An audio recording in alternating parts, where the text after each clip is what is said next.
Bonjour et bienvenue sur notre chaîne. Aujourd'hui, nous allons explorer un sujet profond et souvent controversé dans le mariage chrétien. Quelque chose dont peu de gens parlent, mais qui peut complètement transformer votre vie conjugale.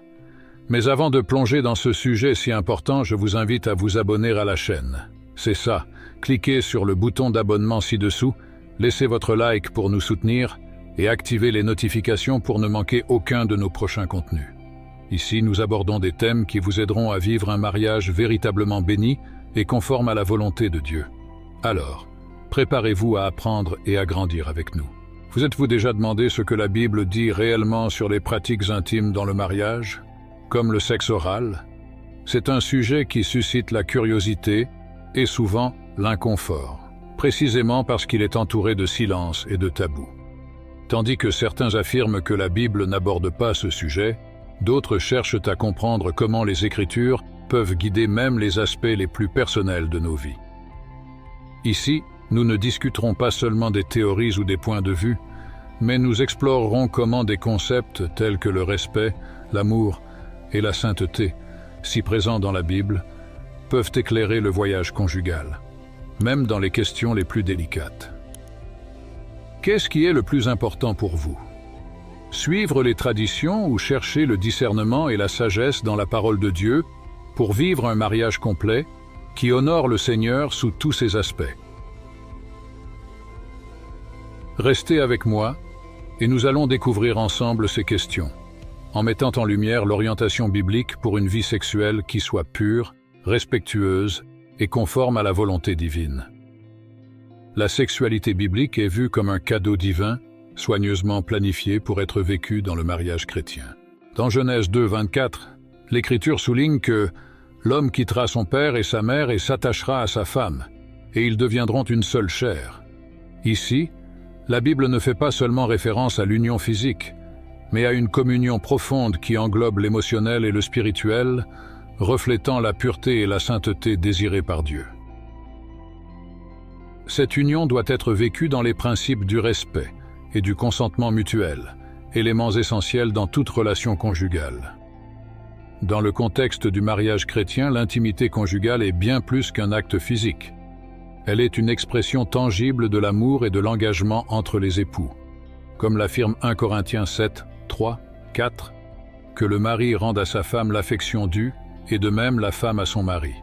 La femme n'a pas autorité sur son propre corps, mais c'est le mari. Et de même, le mari n'a pas autorité sur son propre corps, mais c'est la femme.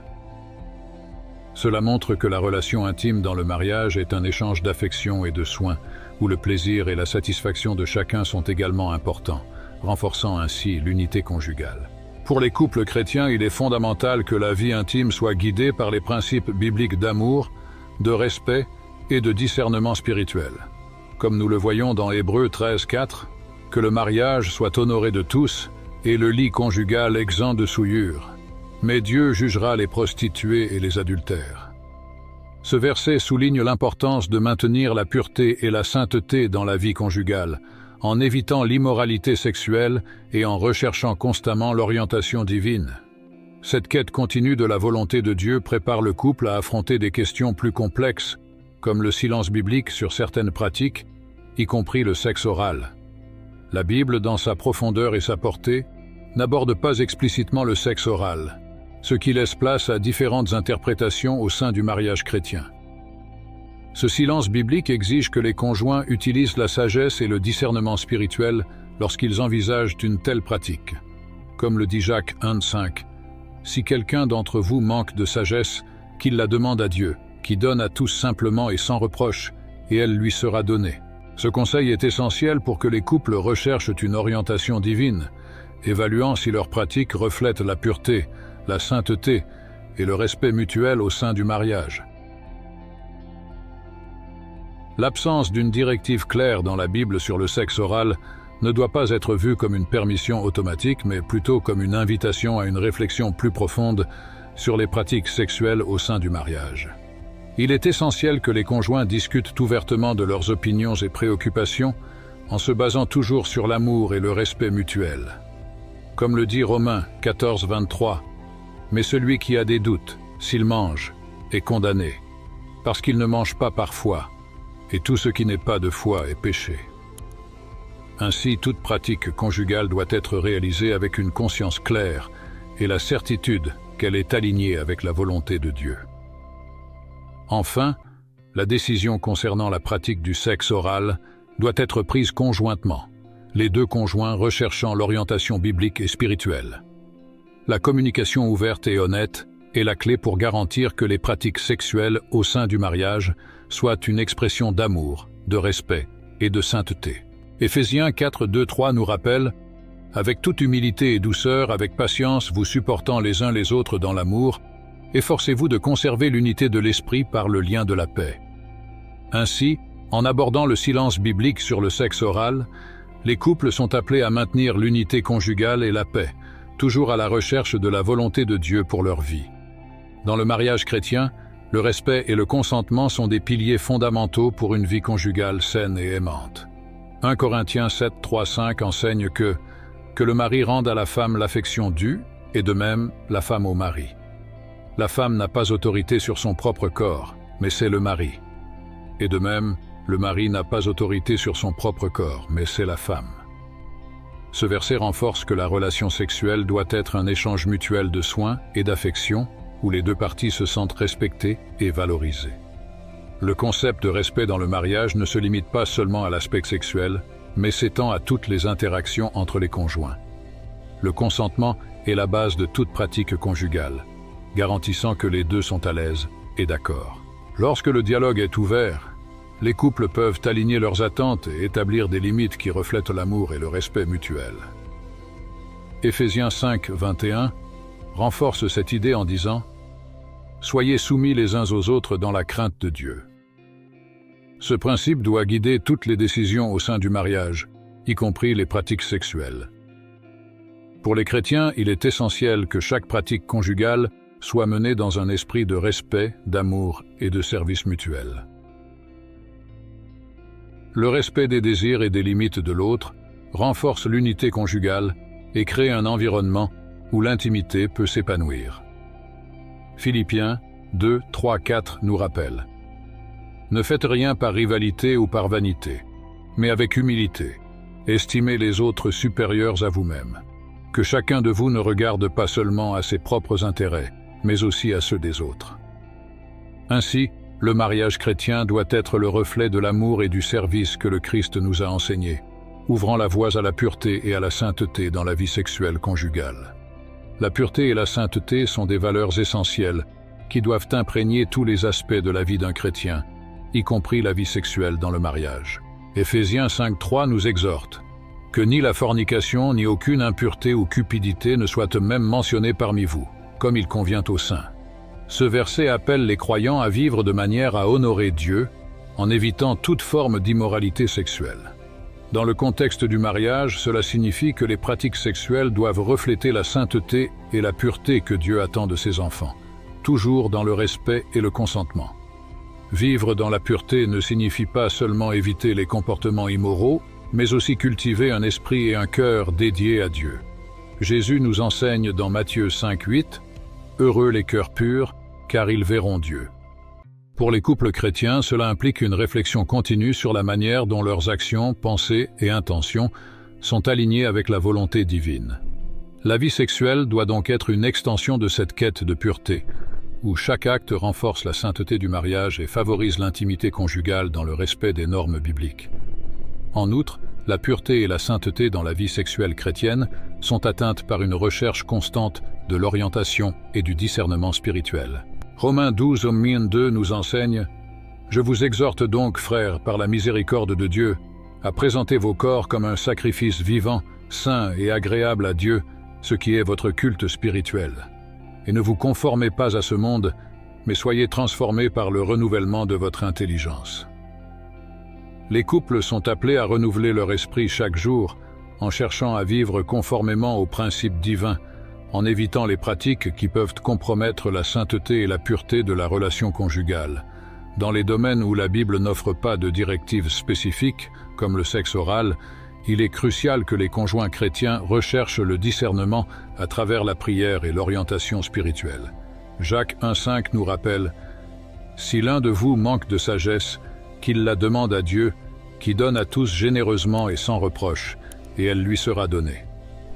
Ce verset souligne l'importance de rechercher la sagesse divine pour prendre des décisions qui sont en harmonie avec la volonté de Dieu pour le mariage, particulièrement dans les domaines qui ne sont pas explicitement abordés dans les Écritures. La recherche de guidance spirituelle ne devrait pas être un voyage solitaire, mais plutôt un processus partagé entre les conjoints. Dans Proverbe 15-22, nous lisons « Sans conseil, les projets échouent, mais avec de nombreux conseillers, ils réussissent ». Cela signifie qu'en plus de la prière, il est précieux de consulter des leaders spirituels et des conseillers de confiance qui peuvent offrir des perspectives basées sur les Écritures. Ce soutien aide à aligner les pratiques sexuelles du couple avec les principes bibliques, garantissant que chaque décision est prise avec sagesse et discernement. Enfin, il est important que cette recherche de guidance spirituelle soit effectuée ensemble, renforçant l'unité conjugale. Matthieu 18, 19, 20 souligne « Je vous dis aussi que si 2 d'entre vous s'accordent sur la terre pour demander quoi que ce soit, cela leur sera accordé par mon Père qui est aux cieux. Car là où 2 ou 3 sont assemblés en mon nom, je suis là au milieu d'eux. » Lorsque les conjoints s'unissent dans la prière et recherchent la volonté de Dieu pour leur vie sexuelle, ils ne renforcent pas seulement leur union, mais s'assurent également que leur pratique soit une véritable expression de l'amour et du respect qu'ils ont l'un pour l'autre et pour Dieu. Maintenant que vous avez exploré en profondeur ce que la Bible a à dire sur le sexe oral et d'autres pratiques au sein du mariage, la question qui demeure est « Comment cela impacte-t-il votre vie ? Comment ces réflexions peuvent-elles transformer votre relation ? Il ne suffit pas de savoir, il faut agir. Vos pratiques actuelles reflètent-elles la pureté et la sainteté que Dieu désire pour votre mariage ? Quel pas pouvez-vous faire aujourd'hui pour aligner votre vie conjugale avec les principes divins ? Réfléchissez à ces questions et commencez à apporter des changements qui renforceront votre union et glorifieront Dieu. Et n'oubliez pas, abonnez-vous à la chaîne et activez les notifications pour continuer à apprendre comment vivre un mariage qui honore Dieu dans tous les aspects. Avant de conclure, je vous invite à faire une prière avec moi. Confions nos cœurs et nos relations aux mains de Dieu, en lui demandant de nous guider dans chaque décision que nous prenons, surtout dans les domaines les plus intimes de nos vies. Que nous cherchions toujours sa volonté, vivant dans la pureté, la sainteté et l'amour, conformément aux principes bibliques. Fermez vos yeux, ouvrez votre cœur et prions ensemble. Seigneur Dieu, Créateur des cieux et de la terre, nous nous approchons de toi avec des cœurs humbles et reconnaissants. Nous te louons, Père, pour ta sagesse infinie, qui nous guide dans tous les aspects de nos vies, y compris dans nos relations les plus intimes. Nous savons que tu as conçu le mariage comme une union sacrée où 2 deviennent une seule chair, reflétant ton amour et ton engagement envers l'humanité. Nous te demandons, Seigneur, de nous aider à honorer ce pacte avec pureté et sainteté, vivant en conformité avec ta volonté. Père, nous prions pour que tu verses sur nous ta sagesse, comme il est écrit dans Jacques 1,5, afin que nous puissions discerner ta volonté dans chaque décision que nous prenons. Que nous puissions dans chaque aspect de notre vie conjugale refléter ton amour, ton respect et ta sainteté. Seigneur, nous te demandons d'éliminer de nos cœurs toute forme d'égoïsme ou d'impureté, que nous puissions toujours chercher le bien-être de l'autre, suivant l'exemple du Christ qui s'est donné pour nous. Bénis, Seigneur, chaque mariage ici représenté. Renforce les liens d'amour, de respect et d'unité entre les conjoints. Que chacun puisse être un reflet de ton amour, servant l'autre avec humilité et respect. Aide-nous à construire une relation solide, où ta présence soit constante et où les décisions soient prises sur la base de ta parole. Nous prions, Père, que tu nous aides à maintenir la pureté dans nos pensées, nos paroles et nos actions. Que nous puissions résister aux tentations de ce monde et garder nos cœurs et nos esprits concentrés sur toi. Que chaque pratique conjugale soit une expression d'amour, de respect et de sainteté, conformément à tes enseignements. Que nous puissions, dans chaque détail de notre vie, chercher à glorifier ton nom. Seigneur, nous prions pour que tu nous aides à être une lumière dans nos foyers, que nous puissions enseigner et guider nos enfants sur le chemin de ta vérité. Que notre foyer soit un lieu de paix, d'amour et d'harmonie où ton Saint-Esprit habite. Que nous puissions toujours nous rappeler que nous sommes tes serviteurs et que notre plus grande mission est de refléter ton amour au monde. Enfin, Seigneur, nous prions pour que tu nous aides à rester fermes dans la foi, même face aux difficultés et aux défis. Que nous puissions avoir confiance en toi de tout notre cœur, sachant que tu contrôles toutes choses. Que notre vie conjugale soit un témoignage vivant de ton amour et de ta grâce. Tout cela, nous te le demandons et nous t'en remercions, au nom de Jésus, notre Sauveur et Seigneur. Amen.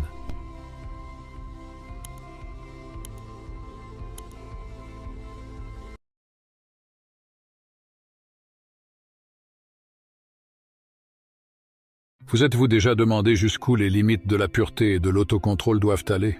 Dans un monde où nous sommes constamment bombardés de messages contradictoires sur la sexualité, la Bible se présente comme un guide intemporel, nous invitant à réfléchir sur la véritable signification de nos pensées et de nos désirs les plus intimes. La masturbation, bien qu'elle soit rarement discutée ouvertement, soulève des questions profondes sur notre relation avec la pureté et l'autocontrôle. Sommes-nous honnêtes avec nous-mêmes en ignorant ce qui se passe réellement dans nos cœurs? Dans cette vidéo, nous plongerons dans les Écritures pour découvrir si la pratique de la masturbation est vraiment un péché, ou si nous devrions plutôt nous concentrer sur la manière dont nous gérons nos pensées et nos désirs. Préparez-vous, car ce que vous allez découvrir pourrait remettre en question tout ce que vous pensiez savoir sur la spiritualité et l'autocontrôle, et à la fin nous prierons ensemble, demandant à Dieu de nous guider et de nous donner la sagesse nécessaire pour aligner nos cœurs sur sa volonté. Avant de commencer, n'oubliez pas de vous abonner à la chaîne, de laisser un like et d'activer les notifications pour continuer à apprendre sur des sujets aussi importants que celui-ci. Le renouvellement des forces par la foi est un concept qui traverse toute la Bible, offrant un chemin clair à ceux qui cherchent à surmonter leurs faiblesses et défis. Ésaïe 40, 31 nous rappelle: mais ceux qui se confient en l'Éternel renouvellent leurs forces. Ils prennent leur envol comme des aigles, ils courent et ne se lassent point, ils marchent et ne se fatiguent point. Ici, nous voyons une promesse divine de renouvellement, une transformation qui commence en nous. L'autocontrôle est essentiel dans ce processus. Imaginez-vous à un moment de tentation où des pensées impures tentent d'envahir votre esprit. À cet instant, se rappeler de Philippiens 4,13 « Je puis tout par celui qui me fortifie » peut être l'encre qui vous empêche de céder au désir. La spiritualité se manifeste comme un bouclier, protégeant le cœur et l'esprit de tout ce qui pourrait corrompre la pureté que la foi cherche à établir.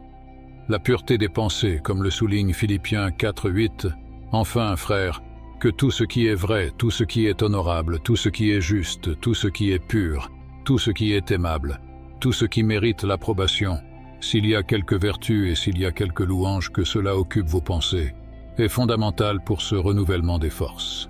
Il ne s'agit pas seulement d'éviter le péché, mais de cultiver une mentalité qui élève l'âme à un état de communion constante avec Dieu. Lorsque nos pensées sont guidées par ce standard élevé, le désir charnel perd de son pouvoir, et la pureté devient non seulement une pratique, mais une partie intrinsèque de notre être. Dans les moments de doute ou de faiblesse, il est important de se rappeler que le Saint-Esprit, comme l'affirme Romains 8, 26, intercède pour nous par des soupirs inexprimables, nous aidant à maintenir notre attention sur la pureté et la sainteté.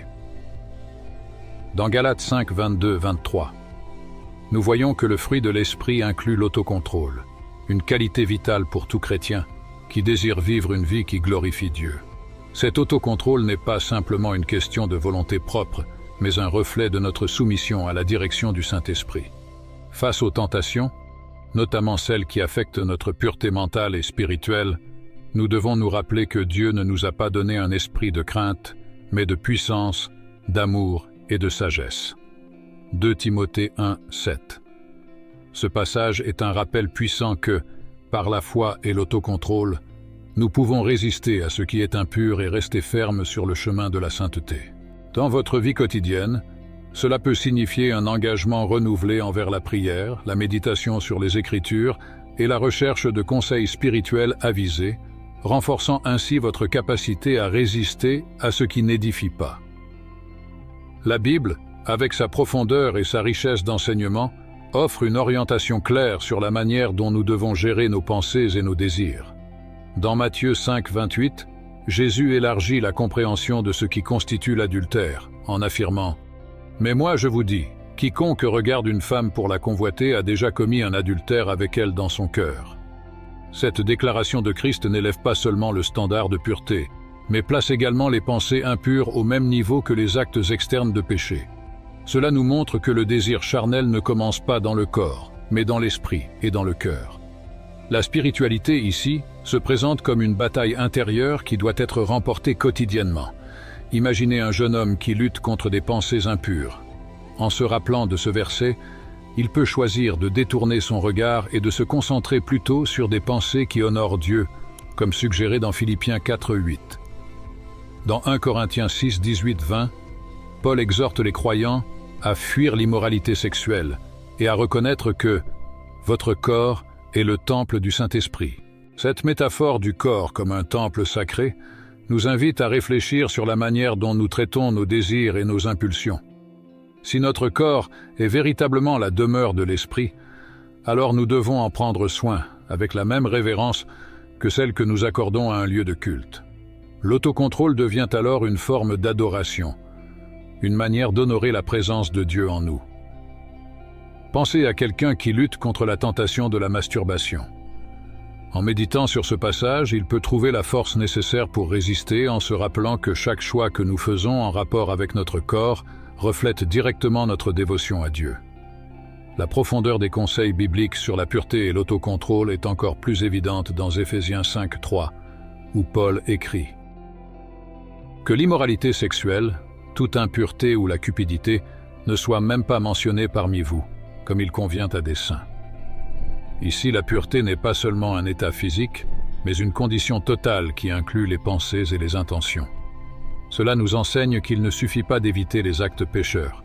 Nous devons également purifier nos esprits et nos cœurs pour que même nos pensées soient agréables à Dieu. Un exemple pratique de cela peut être la pratique régulière de la prière et de la lecture biblique, des activités qui nous aident à aligner nos pensées avec celles du Christ et à éloigner les influences qui nous détournent de la pureté spirituelle. Ce renouvellement quotidien de l'esprit, comme orienté dans Romains 12:2, est fondamental pour vivre une vie de pureté et d'autocontrôle. Contrôler les pensées est l'un des plus grands défis de la vie spirituelle, surtout lorsqu'il s'agit de pensées et de désirs impurs.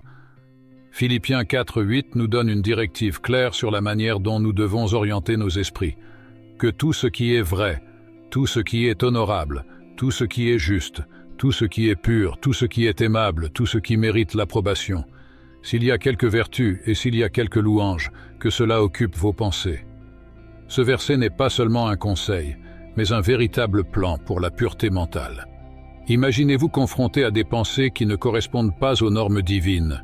En vous concentrant sur les attributs mentionnés par Paul, vous pouvez rediriger votre esprit vers ce qui édifie et éloigne le désir charnel. C'est une pratique continue qui demande de la discipline, mais qui apporte une paix intérieure et renforce l'autocontrôle. La bataille contre les pensées impures est intérieure, mais ses implications sont profondes. Dans 2 Corinthiens 10:5, Paul nous encourage à amener toute pensée captive à l'obéissance de Christ. C'est un rappel puissant que nous ne sommes pas esclaves de nos pensées. Au contraire, nous avons le pouvoir, par la spiritualité et la prière, de les soumettre à la volonté de Dieu. Pensez à comment appliquer cela dans votre vie quotidienne. Lorsqu'une pensée surgit et ne correspond pas à la pureté que Dieu désire, arrêtez-vous, priez et remettez cette pensée à Christ. En faisant cela, non seulement vous empêchez le désir impur de grandir, mais vous renforcez aussi votre maîtrise de soi, créant une habitude saine de renouvellement mental. La pratique de l'autocontrôle est essentielle pour maintenir la pureté de nos pensées, et c'est quelque chose que Galates 5:16 renforce. Je dis donc, marchez par l'esprit, et vous n'accomplirez pas les désirs de la chair. Marcher selon l'esprit est plus qu'une simple expression. C'est un mode de vie qui nous permet de résister aux tentations et aux désirs impurs. Cela peut être appliqué dans des situations quotidiennes, comme lorsque vous naviguez sur Internet ou regardez certains programmes. Faites des choix conscients qui favorisent la pureté, en vous entourant de contenus et d'influences qui élèvent votre esprit et votre âme. Ainsi, le désir charnel perd de sa force, et la spiritualité devient le guide qui oriente chaque décision et chaque pensée. La maîtrise de soi est une vertu qui doit être cultivée avec diligence, surtout dans un monde où les désirs charnels sont constamment stimulés. Galates 5, 22-23 souligne l'autocontrôle comme l'un des fruits de l'esprit, révélant que cette qualité n'est pas seulement une question de force de volonté, mais le résultat d'une vie guidée par le Saint-Esprit. La discipline spirituelle devient alors fondamentale pour développer et renforcer cette vertu. Pensez à la pratique quotidienne de la prière, du jeûne et de la méditation des Écritures comme à des outils pour renforcer l'autocontrôle. Lorsque nous faisons face à des tentations telles que des pensées impures ou des désirs charnels, la discipline spirituelle nous permet de résister et de choisir des chemins qui honorent Dieu. Dans 2 Timothée 1,7, Paul nous rappelle que Dieu ne nous a pas donné un esprit de timidité, mais de puissance, d'amour et de sagesse. Ce verset est un véritable encouragement pour ceux qui luttent avec la maîtrise de soi, car il montre que la modération ou l'autocontrôle est un don divin, une force qui est déjà en nous, donnée par Dieu. Appliquer cela au quotidien peut signifier prendre des décisions conscientes qui renforcent cette modération. Par exemple, face à une situation qui éveillerait normalement des désirs impurs, vous pouvez délibérément choisir de changer d'environnement, de concentrer votre esprit sur des activités constructives ou de chercher le soutien de quelqu'un en qui vous avez confiance. Ce sont de petits actes, mais qui, avec le temps, construisent une forte résistance aux tentations.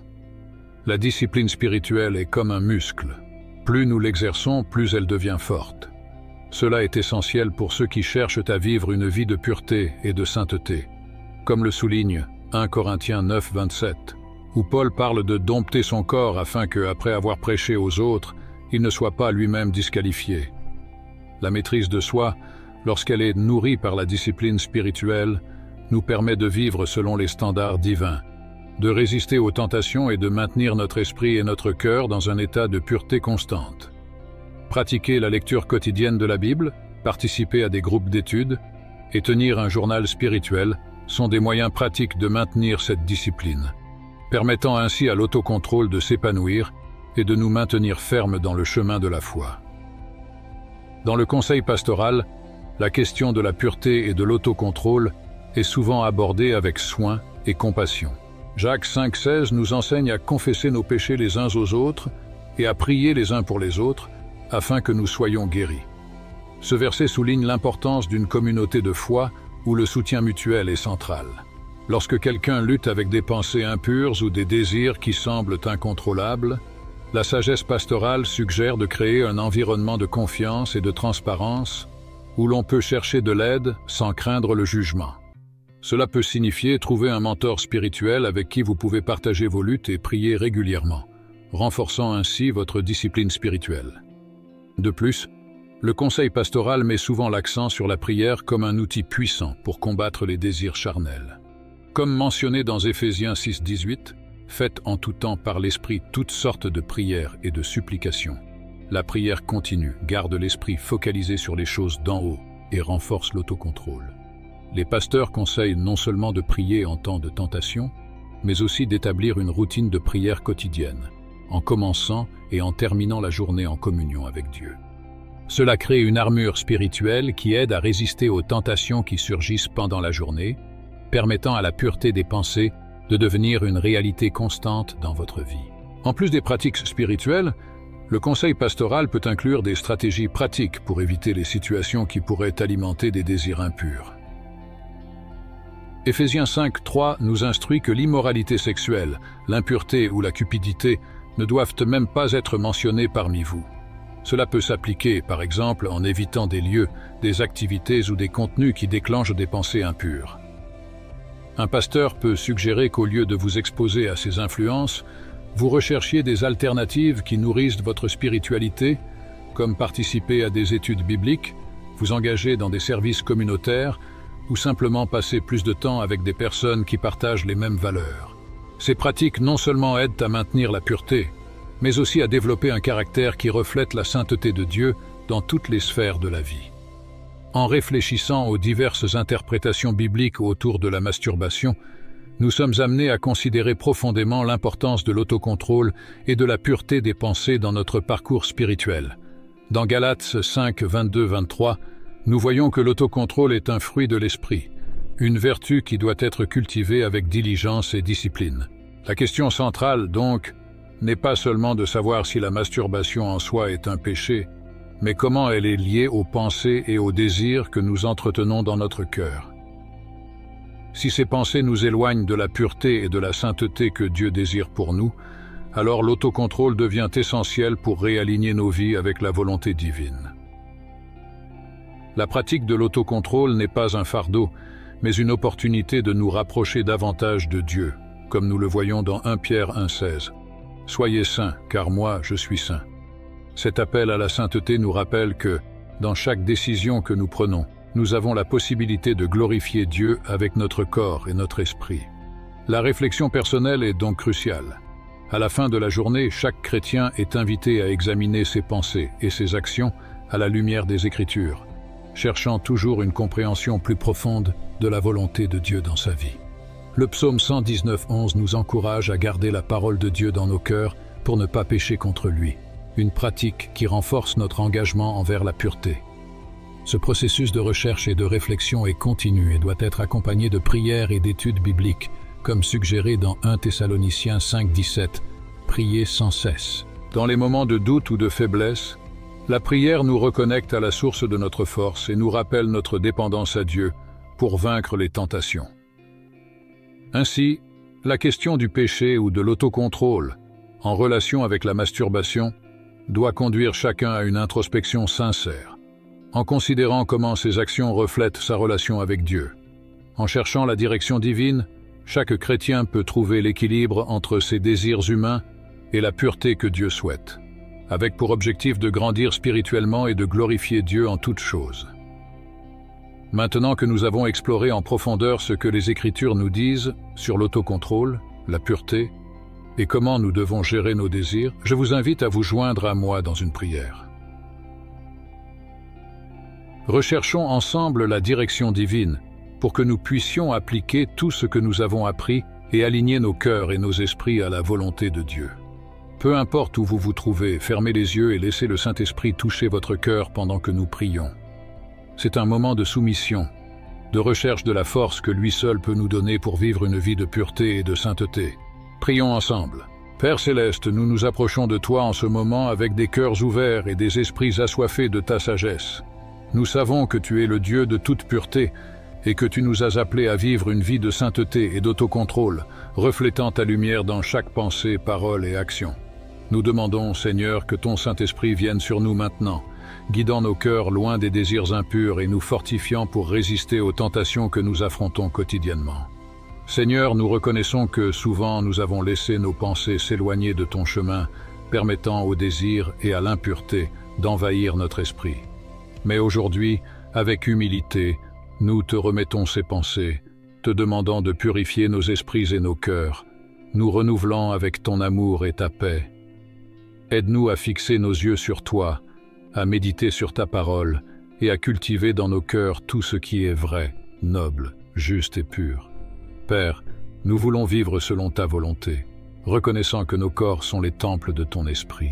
Apprends-nous, Seigneur, à valoriser ce temple, à l'honorer par nos actions et à te glorifier dans tout ce que nous faisons. Que nous puissions vivre une vie qui soit un témoignage de ton pouvoir transformateur, montrant au monde qu'il est possible de vivre dans la pureté, même au milieu de tant de distractions et de tentations. Seigneur, nous savons que nous ne pouvons pas remporter ces batailles seuls. C'est pourquoi nous te demandons de nous accorder la force nécessaire, l'autocontrôle qui ne peut venir que de toi, et la sagesse pour faire des choix qui t'honorent. Que dans chaque défi, nous puissions nous rappeler que tu es avec nous, nous guidant, nous protégeant, et nous donnant la capacité de vivre une vie qui reflète ta sainteté. Nous te remercions, Seigneur, pour ta grâce et ta miséricorde de ne jamais abandonner, même quand nous échouons. Que nous puissions toujours chercher ta face, faire confiance à ta direction et trouver en toi la paix qui dépasse toute compréhension. Que cette prière soit le début d'une nouvelle démarche de pureté et de sainteté dans nos vies. Au nom de Jésus, ton Fils bien-aimé, nous prions. Amen.